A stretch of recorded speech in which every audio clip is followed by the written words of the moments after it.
नमस्कार, अस्सलामुअलैकुम। रमज़ान ईद स्पेशल आज आपण गोड रसरशीत ओठाने खातील इतकी गुलगुल्याची रेसिपी पाहूयात।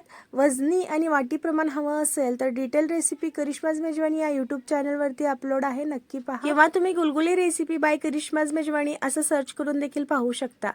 2 वाटी गूळ खिसून घ्यायचा आहे, त्यामध्ये 2 वाटी पाणी टाकून मिक्स करून गाळून घ्यायचं आहे। आता एक पिकलेलं केळ घेऊन छान मॅश करून घ्यायचं, यामध्ये टाकून घ्यायचं।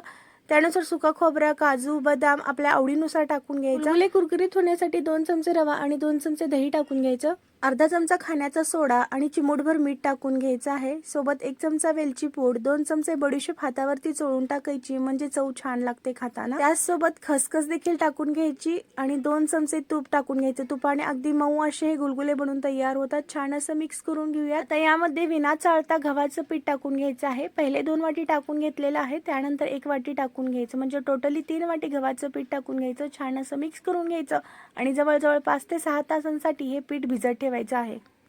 5 ते 6 तासानंतर वाटीमध्ये थोडंसं पाणी घ्यायचं आणि या पाण्यात हात बुडवून मिश्रण हातामध्ये घ्यायचं, म्हणजे हाताला चिकटत नाही। आणि अगदी गरम तेलामध्ये हे गुलगुले सोडून घ्यायचे आणि पूर्णपणे मध्यम आचेवरती तळून घ्यायचे। गुलगुले बनवताना महत्त्वाच्या काही टिप्स सांगितलेल्या आहेत, त्या टिप्स तुम्ही डिटेल व्हिडिओवरती पाहू शकता। गुलगुले पूर्णपणे थंड करून घ्यायचे आणि त्यानंतर एका डब्यामध्ये भरून ठेवायचे आहेत आणि दुसऱ्या दिवशी खायला घ्यायचे। अगदी मस्त लागतात, नक्कीच ट्राय करा। हा रेसिपी आवडल्यास लाईक, शेअर, सबस्क्राईब। वरून कुरकुरीत आणि आतून एकदम सॉफ्ट।